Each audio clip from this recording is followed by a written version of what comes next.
Итак, всем привет, с вами мистер Лис, и сегодня я покажу, как сделать костер. Рубим дерево, рубим,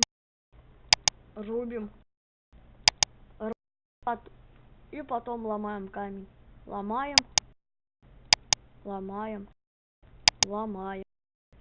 и еще раз ломаем. Итак, нам все вещи, которые нужны были, готово. Нужно рокс сделать, чтобы вот такие стороны какие-то были. Короче, камни мне пофиг. Так, потом стик положить и эти камни. И вот костер готов. Всем спасибо за просмотр, подписывайтесь на канал, ставьте лайки. Всем пока-пока.